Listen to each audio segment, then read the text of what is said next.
And now, Starliner Media presents Music Night at the Majestic's Holiday Extravaganza with your host, Michael Boswell.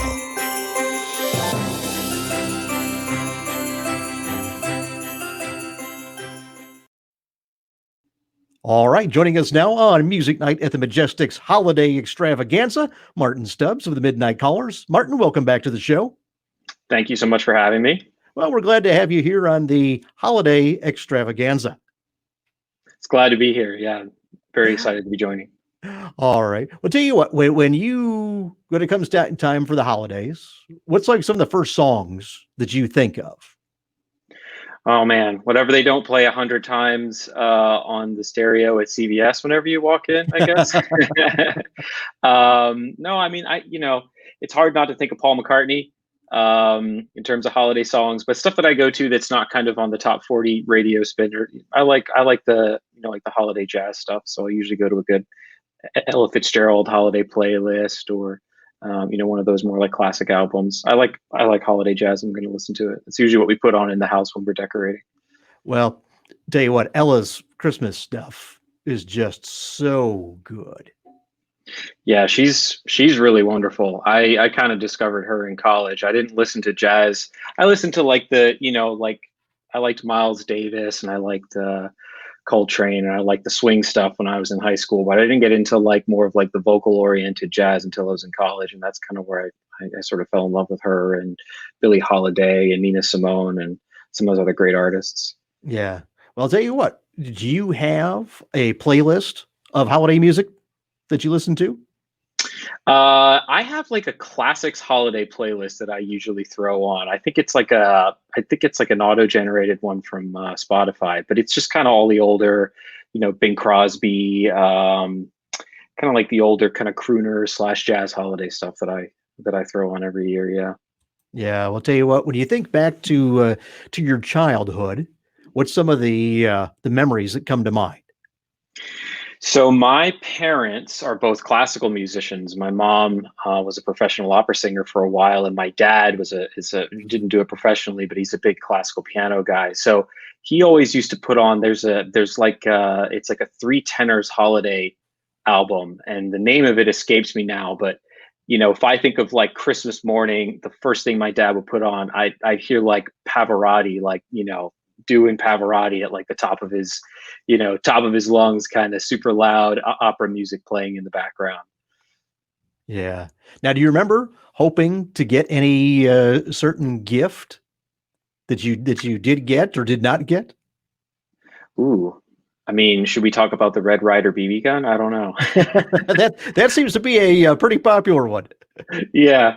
No, I don't know. I mean, Christmas every year for me, I like, no surprise. I like making stuff. So I was always looking forward to getting model trains or model airplanes or Legos, stuff that I could build. And then as I got older, my parents would get me more music oriented stuff. So sheet music or, records maybe that they were inspired by, that they wanted me to check out. So, a little different every year, I guess. Yeah. How has your anticipation of Christmas changed as you've gotten older? I think for me, Christmas has become the thing I look forward to the most, or just being able to spend time with family. I don't, the kind of gift giving and the run around is fun, but for me, the best parts that I enjoy now are Christmas dinner with either my in-laws or my own family. We have this tradition of going out to Italian markets on Christmas Eve, so I really like doing that. Whether I'm down in Philadelphia, doing that on 9th Street, or if I'm here up in the Bronx, going to Arthur Avenue. Those are kind of the things that I look forward to the most, I'd say. Yeah, well, it is definitely a family time of the year.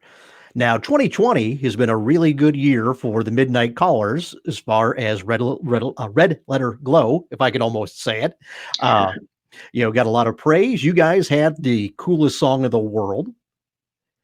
And, we got a lot of, great feedback from your episode of the show. Do the Midnight Callers have any, I don't know, what would you say, audio stocking stuffers for your listeners, for your fans? Yeah, so we part of the challenge with COVID, and one of the things that we miss the most is playing gigs. So as part of the launch of Red Letter Glow, and kind of in the absence of us being able to go out and like play shows and bring the music to people live, we're actually doing a live performance series. So we released one a couple weeks ago for 41 Miles to Roscoe, the debut single, and also coming up within the next week or so, we're going to have either Hipster Girl or Return the Favor going live. So we have those two videos left, and we're going to be kind of releasing those to fans to get a little bit of Midnight Callers live in the absence of actually being able to come and see us play a show. So we're really looking forward to getting those out there, and hoping folks enjoy them. All right. Any final holiday wishes you'd like to give to the viewers? Thanks for listening. Stay safe. Enjoy your holidays in any way you can, and keep on rocking. 2021 is guaranteed to be much better. So, happy holidays. All right, Martin. Well, thank you for joining us here on the Music Night at the Majestic Holiday Extravaganza. Thank you so much for having me, Michael. It's been great being here.